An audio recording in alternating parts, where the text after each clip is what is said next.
So essentially what we are going to try and do today, in this session at least, is give you a sense of the kinds of issues that confront people when they are communicating about the good things they're doing.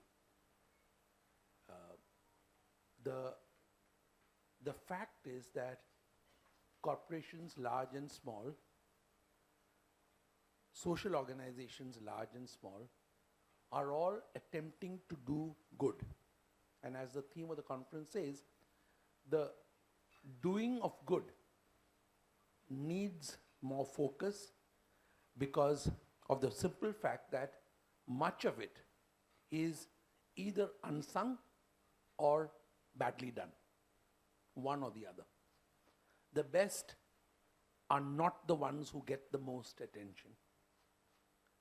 Very often it is because they tell their story poorly, or their pedigree is questionable, or because their leaders are stylistically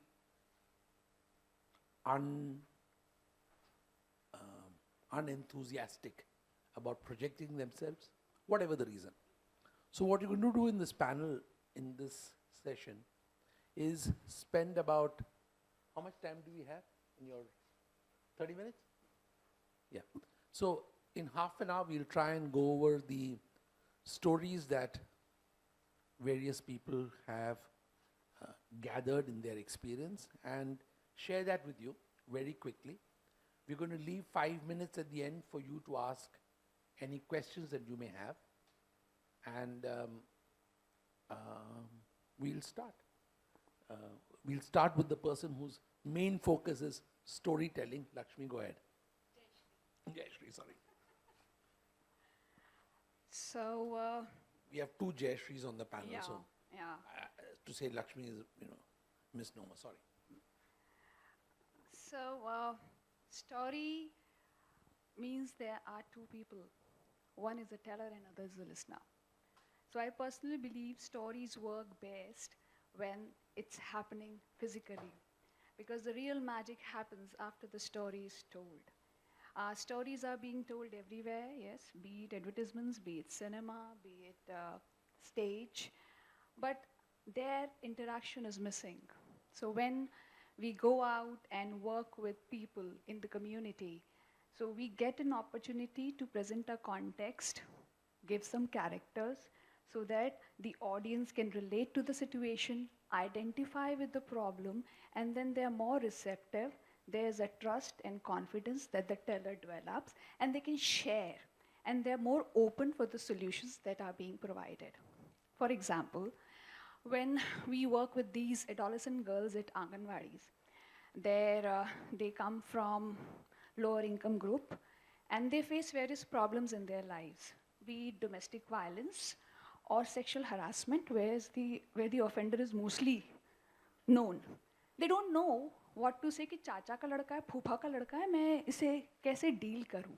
So we create a story where the character faces the same problem, and then we reach a point where she has to take an action. So the person who's listening to the story, who's actually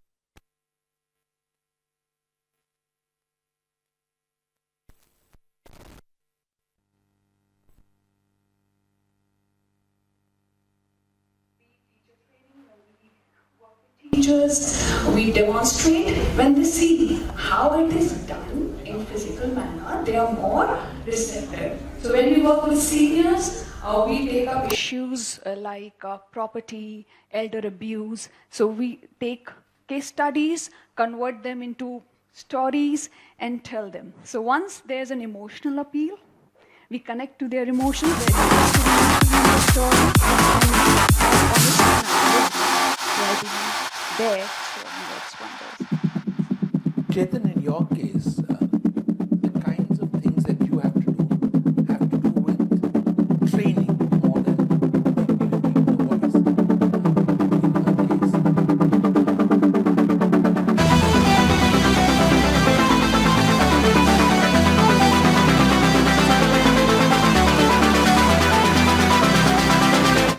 end of the spectrum of the good you're doing and the stories you're telling. So do you want to tell us a little bit about what, Sure, yeah, thanks a lot. how it's different?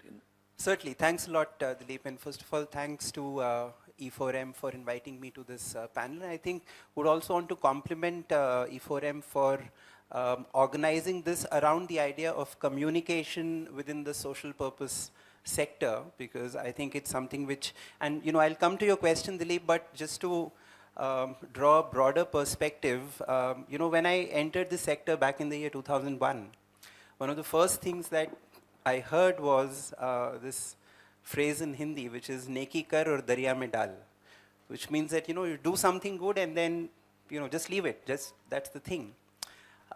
This is what some of the earlier generation, I would say, people believed in, and there was a lot of merit in that thought, because at the end of the day, doing good in itself carries a lot of responsibility. And to do it well means that you invest more time, effort, energies in just doing that, right?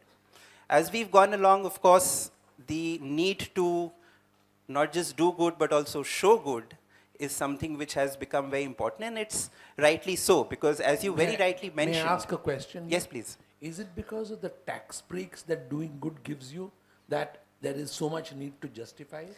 I'd like to believe no, not because of the tax breaks.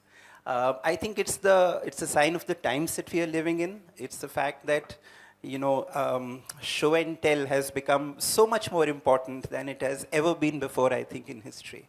But the fact is that if you look at the social sector closely, like you very rightly said, Dilip, I've always believed that the spine of the sector are those individuals and organizations which are just doing their work without even probably having a social media presence. And I've seen many of them work with a lot of integrity, a lot of sanctity in terms of what they're doing. But it's important that for them, if they themselves are not able to tell their stories, there should be others who should stand up and tell the stories for them. Because in the absence of that, there's so much which they can miss out upon. And that's what I've seen happen.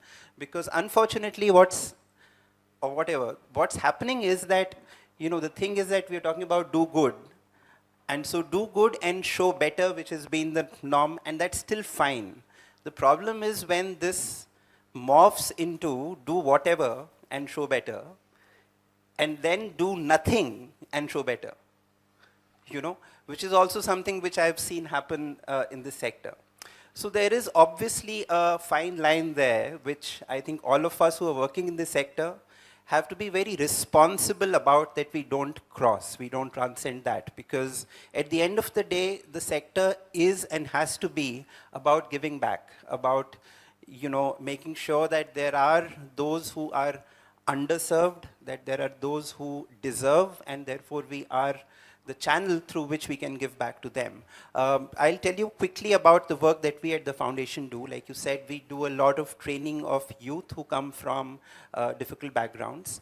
And we realize that, and one of the sectors that we've done a double click on is the healthcare sector. And we've been doing a lot of training for paramedics. So that's we run 5 state-of-the-art academies to train youngsters from low economic spectrum to become general duty assistants or technicians in hospitals. Now we realize that for them, there is very little awareness in the sense that the beneficiaries or the customers, as you were just discussing. Second, there has to be some element of should I say bravado, which needs to be communicated to them, that if you are coming into this space, there is, there's something that you're gaining out of it. So we created a campaign back in the year 2017-18, when we just started our academies, called Main Bhi Hero. And we equated the fact that if you are working as a paramedic, you're no less a hero than a doctor or a nurse who's serving the patient. So that's one of the campaigns that we very effectively used as a story to reach out to our audience, to our customers, basically, to our students, to come into the sector. Arindam, I'm going to come to you next.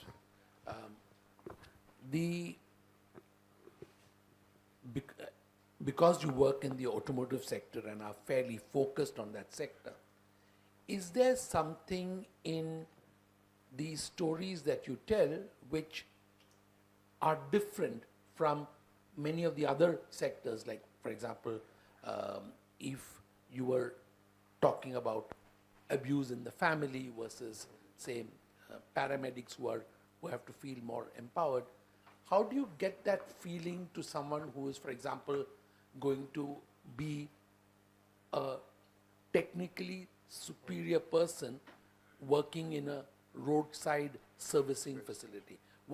How do you help them feel that, and do you need to do that, or are they just looking for employment? I think absolutely true. Thanks E4M for inviting me to be part of this panel. Dilip, the question that you posed here, I think, is one of the most challenging thing that we look at always in terms of how do you attract people. Automotive is a sector which is very synonymous that it's very technical. It's only for males. It's only for people who are not so educated. So there are a lot of these contradictions which are usually there in the sector when we look at doing skilling work for this particular sector. So initially, I think the organization that I work for is about now 14-year-old.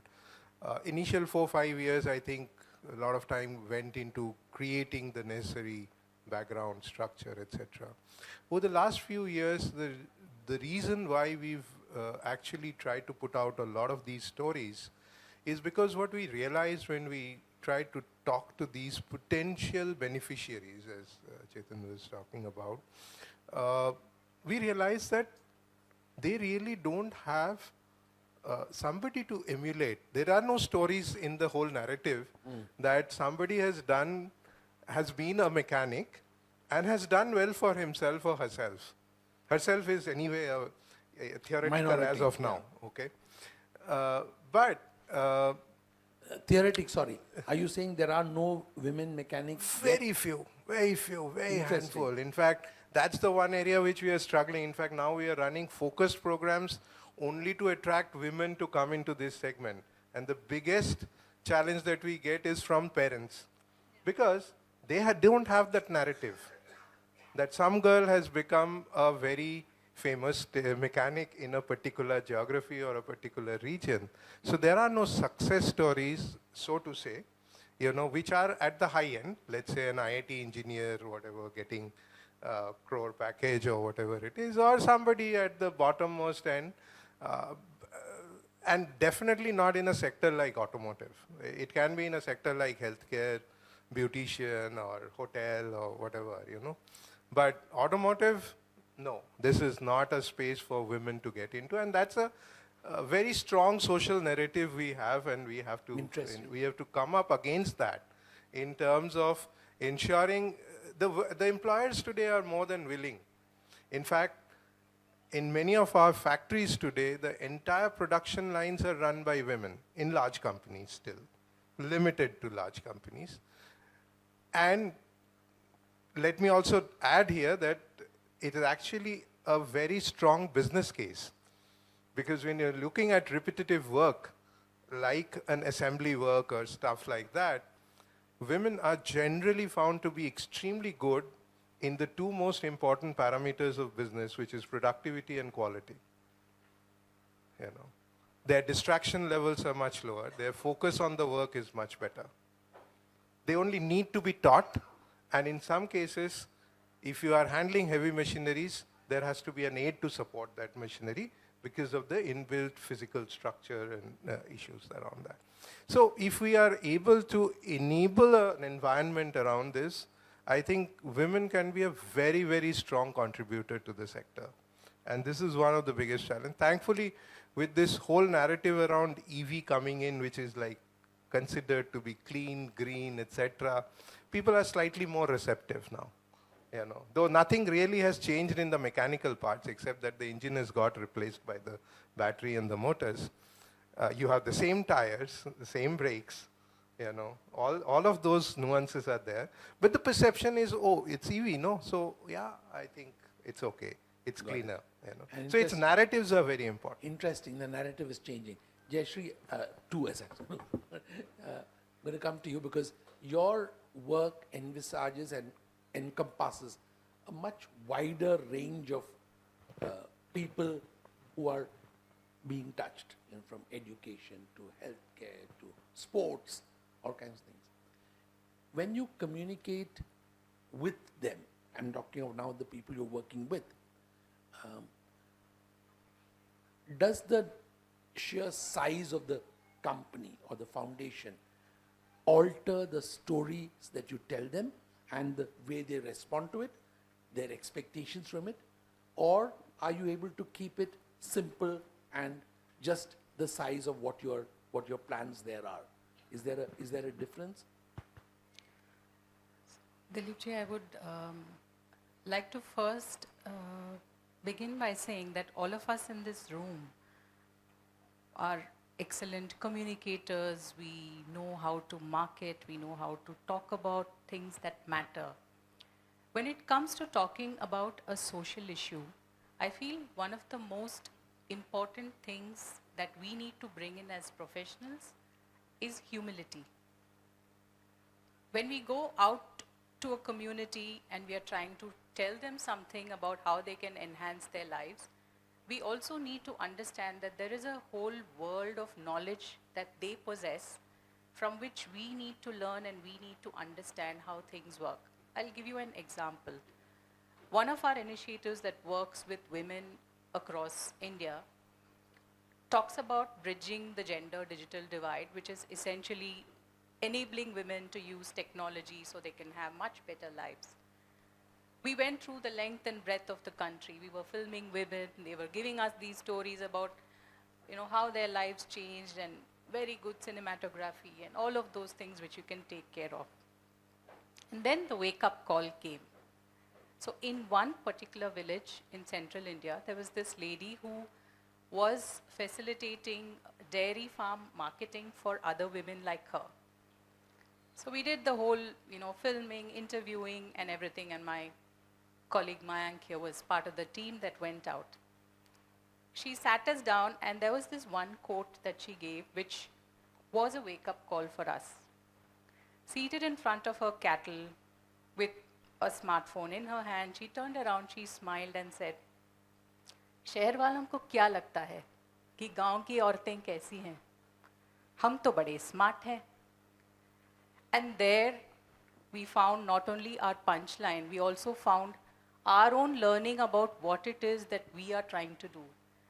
So we are here not just taking development to people, we are also here trying to understand, listen, and find the context in which they are actually being empowered or learning to grow in their own lives. And I think that is the most powerful approach that communication can have or can bring, to listen and to listen with humility and to learn from the people that we work with. And that brings the entire, the weight of the communication forward. It's not only the humility part, of course, it's also the how.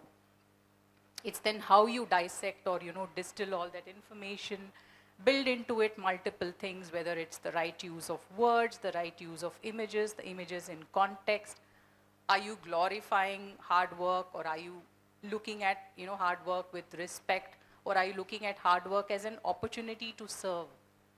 I think these are very, very tough questions, because it is easy for us to put up a picture of a woman carrying, whatever, her children and doing her household chores and making it look very, very aesthetic and very beautiful. But do you stop to think, is there something that we are missing beyond the pretty picture? Is it telling the right story of empowerment? Is it telling the right story of empowerment the way she would want it to be told? And I think that is really the difference between marketing and communication for a social purpose. Terrific. Thank you. Yashvi, I'm going to come back to you because of the point that she made, that really it is the feedback from the person who you think you are telling the story or making part of the story, which actually determines the direction in which the story gets framed the next time. My question for all the people who are going to be communicating about this is that how often does the narrative change, and how can you measure whether the change in narrative which you've introduced is actually helping in round 2, iteration 2? How do you make sure of that? Is there a way of looking at it? Is it something that you experienced? Was there an aha moment when you said, like she found with this, hum bhi smart hai, hum bade smart hai, whatever the word, So is there that kind of feel that you get? And I'm going to come back to all of you on your aha moments, because I know time is short. We need to just give them the best examples we can. So, story is successful when it prompts an individual to rethink, reanalyze, and redesign his ways. And feedback is very important. I have this one example to share.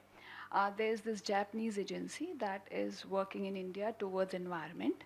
And with them, we did a campaign which was called Mottai Nai campaign.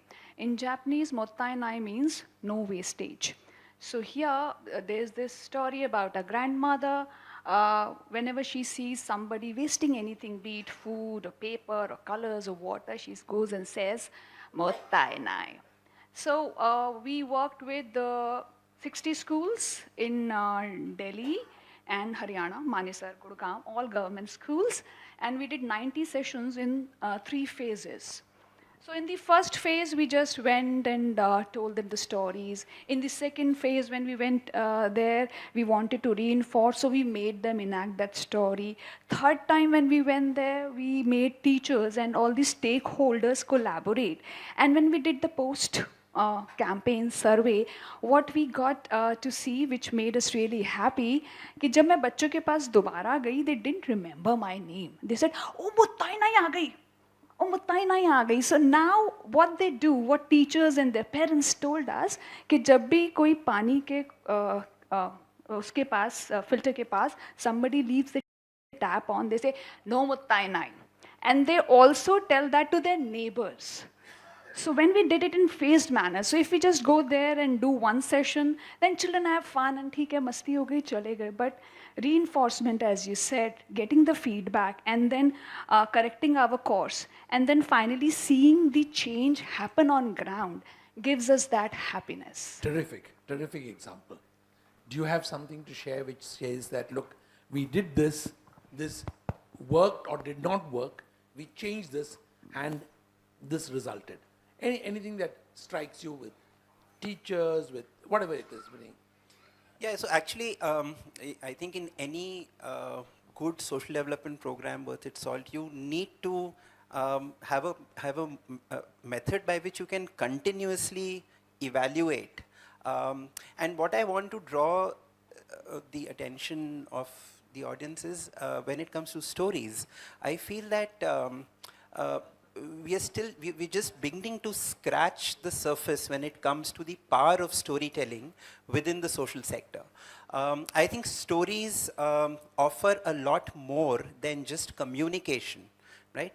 When it comes to children, for example, it's already established that stories are probably the most important way to develop certain skills at the beginning of your lives. But I think when it comes to the social sector, one of the experiments that we were involved in is to see how we can use the power of stories to measure impact. Now, normally when you think of impact or impact measurement, we normally look at quantitative tools. We normally look at numbers, Sure. right? But I think it's looking at the whole sphere in a very parochial sort of a manner, because there's so much in the sector which is qualitative, which is about human elements which can't really be measured ever in numbers, right? Specifically when it comes to skill development, we've done a lot of work around what we call the foundational skills. So for example, you can still measure how well a person is speaking when it comes to spoken English, for example, but when it comes to attitudinal issues, there can never be any numbers to really do that. And that is where we conducted this experiment, where all that we did was to ask the facilitators in our skill development centers to document stories of a subset of our students, pick up any 5 students, document what is his or her attitude towards certain things, towards the beginning of the program, and do the same thing towards the end. And we use that as a method to showcase how you can just get these stories out there and say that, okay, this should also be an acceptable method of measuring impact, something which I don't think is still very accepted. But I do see the need of something like this happening more and more. I'd also like to give the example of our work that we do with persons with disabilities. And there as well, in our experience, we've realized the importance of working not just with persons with disabilities, but more importantly, their caregivers, including the parents of children, right? Now, when you go and meet with that segment, you realize how much there is a need to build awareness, break myths that exist in their heads, and there again having a narrative around what persons with disabilities can do, okay, is something which is so important and compelling. So just a couple of examples in this regard. Question for you, Arindam. Women race drivers are now a thing. Is there a story there somewhere where that can then translate into women having an interest and you're being able to get them enthused about careers in this space? Is that a story that you've tried or? Yeah, a little bit. In fact, very happy to share, we did the first UK woman circuit thing that we did in India. And the top 2 national winners actually went on to represent India in the UK, which was about 18 countries, largely Europe, where the drivers participated. And one of them actually landed up being in the top 5. And then the top 5 were supposed to be, as part of the winners, the top 5 were supposed to be trained by McLaren.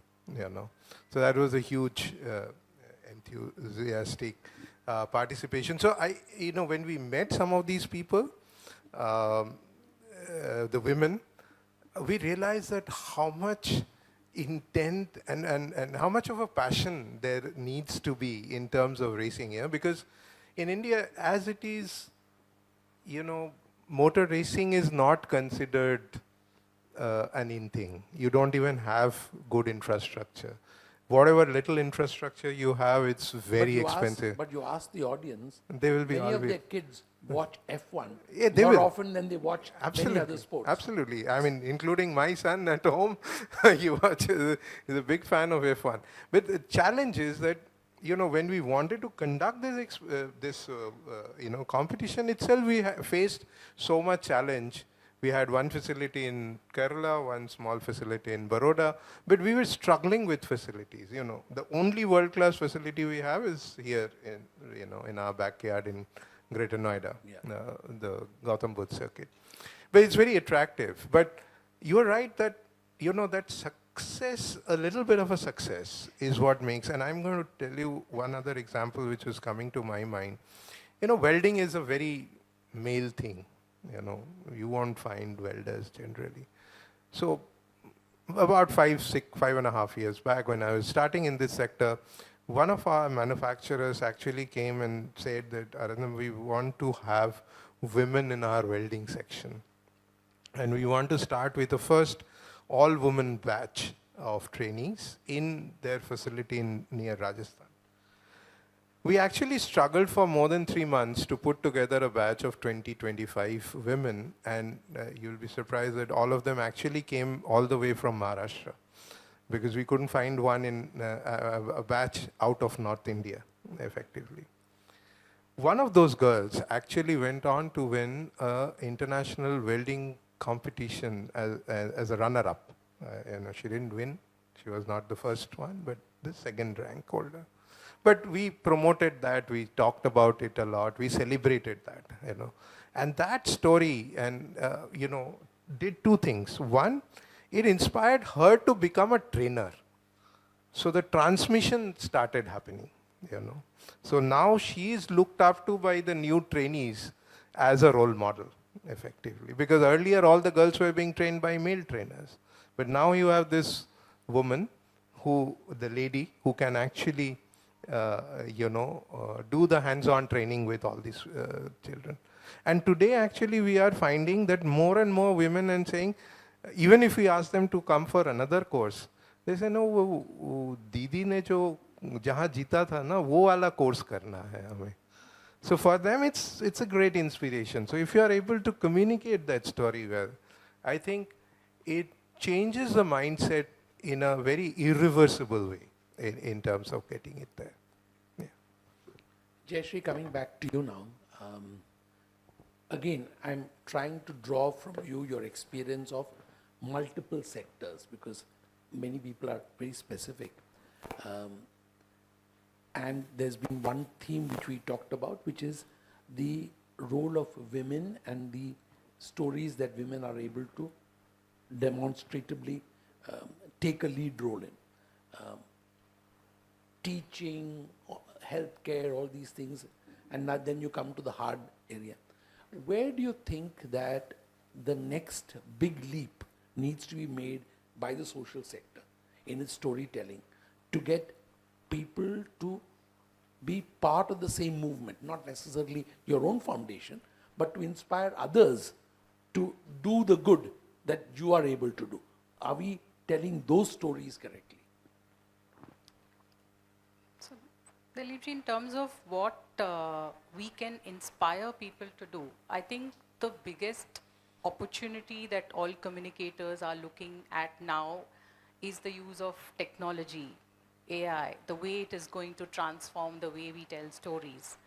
So one of our recent experimentations with technology is to look at how 360 video, for instance, can be a format by which every single person can understand what's happening on the field.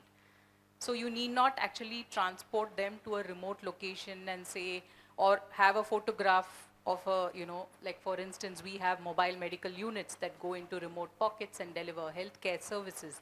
And we say that, we even show that, we even have pictures. But an actual video that takes you into that space lets you look around and see what's actually there. I mean, look at the distance to the nearest transport facility, look at the distance that healthcare providers have to walk on foot sometimes, look at the distance that elderly people and, women who need, facilities for, say, their antenatal, prenatal checkups, which is absolutely crucial.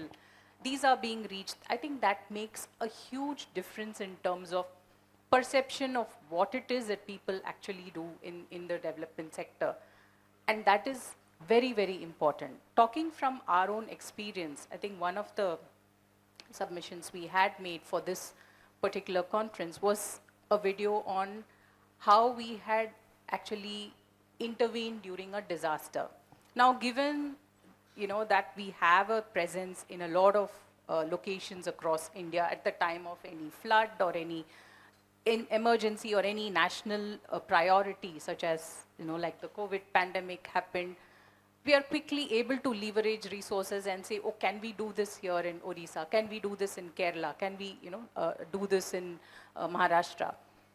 So when we communicate that, very often it is, we have kind of been there, we have done that, but then our team actually went with the disaster response team on one such initiative where we don't know what's happening there.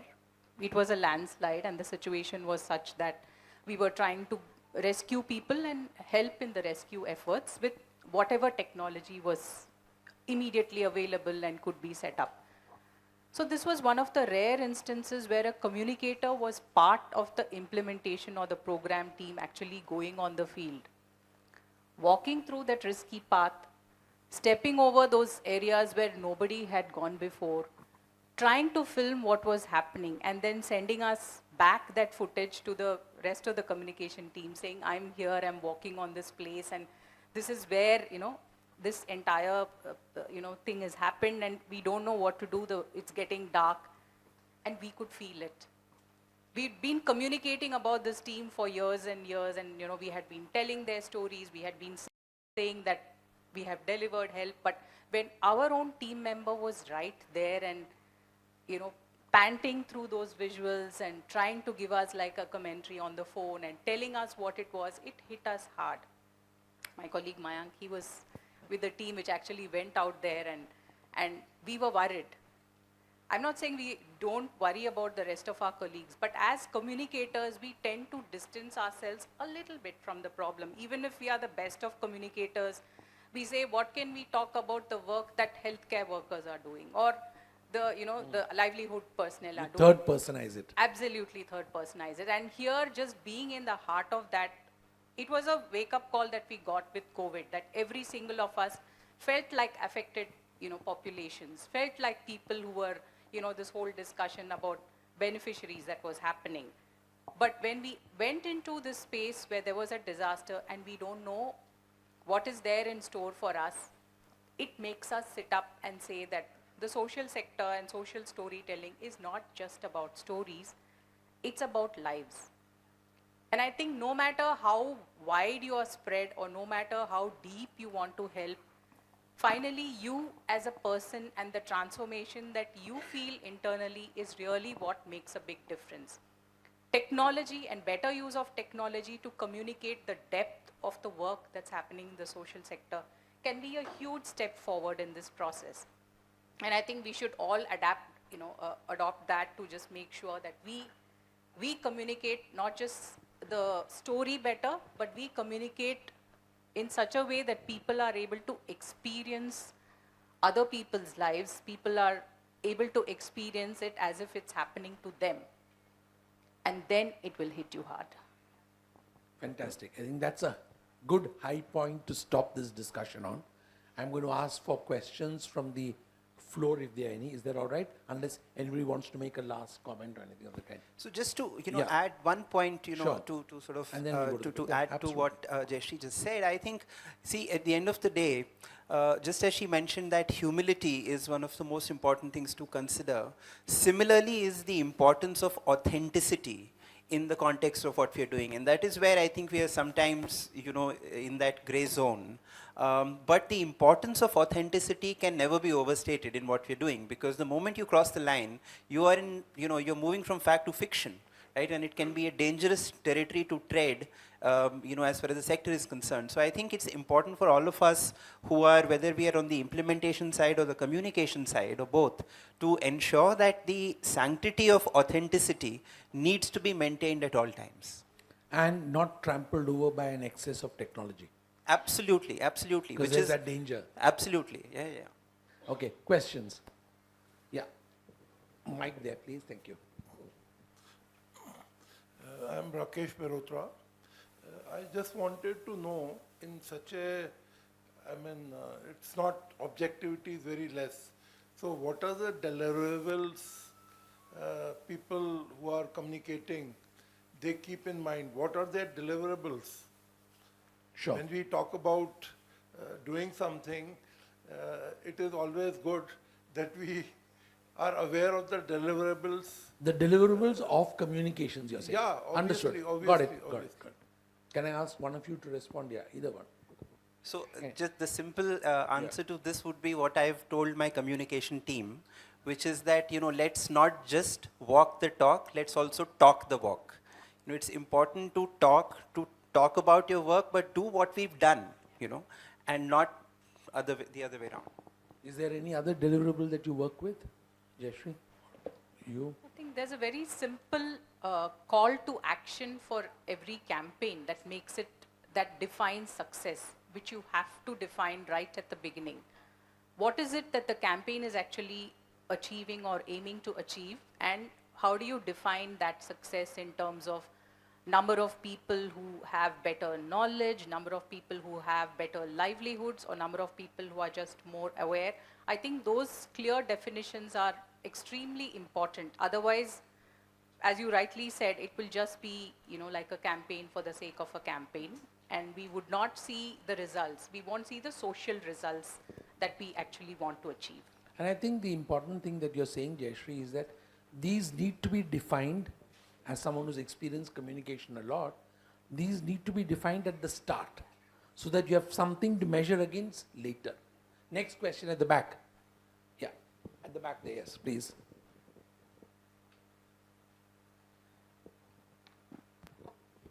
Hello, good afternoon. I'm Rhythm. I think it was Mr. Chetan who covered in the end the importance of authenticity. So I'm very curious to know, while there have always been a lot of communications from a social front, from a CSR front, are organizations measuring authenticity, number one, in any way, internally, to ensure that the guidelines are being met? And second, what I've also noticed is how are organizations ensuring that there is enough trust with the right set of stakeholders, right? There are hundreds of stakeholders, but is there a way that you're measuring constantly how to build that trust, and is that growing over time? Thank you. Thank you. Good question. Yashri, I'm going to let you go. Yeah. Because this is something you've dealt with. Yes, thank you so much for the question. There's a saying in Hindi, जाके पैर न पड़ी by वो क्या जाने पीर पिराई. Somebody who hasn't suffered himself will not know the pain, and that person who has suffered will also have some solution. So when we have a teller from the community that is being represented, that brings credibility and authenticity. And second, yes, we do add some fiction to it, but we ensure that the facts are not broken. And then to make it more inclusive, when we do our story campaigns which aim to bring out some change or provide some solutions, we ensure that all the investors are in, stakeholders are in agreement. So I'll take that liberty to call them beneficiary here. So the target audience that is being benefited, that will not benefit until the stakeholder is invested in it. If I want a change to happen, मुझे ये चाहिए होगा कि जो facilitate कर रहा है, जो service provide करवा रहा है, that should be invested in this, in the campaign. If I'm training my teachers and I want them to implement storytelling in classrooms to make the curriculum transaction concrete, मुझे चाहिए होगा कि school का जो administration है, school की जो principal है, she should be invested in it, she should be in agreement. नहीं तो प्रिंसिपल सेज अरे बड़ा शोर मचाते हैं बच्चे, बहुत बात करते हैं. Because if they are conventional, they may not agree to something that is unconventional. So all these stakeholders should be invested, and the teller should come from the community. That's what we strive to do. Thank you. I'll take one more question and then we'll stop. Yeah, go ahead. Can I just add one point Yeah, to yeah, this? sure. So one of the approaches that is extremely important, and I think you've raised a very crucial point in terms of ensuring accuracy. So one of the things that needs to be done before communicators go out is there has to be a validation and a verification of whatever you're communicating. So at Reliance Foundation, we have a monitoring and evaluation team that independently verifies every single thing that happens on the field. And once that is validated, only then we pick it up for communication.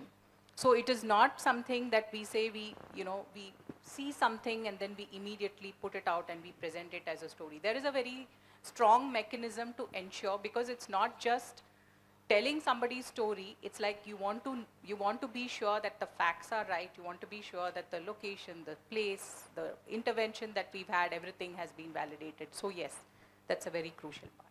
And I just want to add one more thing, that in a discussion we had before we did this panel, we talked about the burden of compliance. But what she's talking about is completely different. It is validation to make sure that the communication is based on a bedrock of fact. Next question, please. Yeah. My question is to Mr. Lahiri, Chief Executive Officer of National Skill Development Council for Automobile. You said that you wanted to train 20 to 25 batch of ladies in the welding, and you failed to get any lady from the northeast part of the country, and succeeded in getting from Maharashtra. For your information, JSW having plant in north, in Haryana, Rajasthan, several plants, how they could manage to have ladies working in their shop floor, in the welding, machining, and very difficult with this thing in all the plant, and more than 100 ladies are operating JSW machine in the entire country. So what strategy they could do it, and you have failed to get this thing? Thank you. Good question. Okay, so let me just clarify.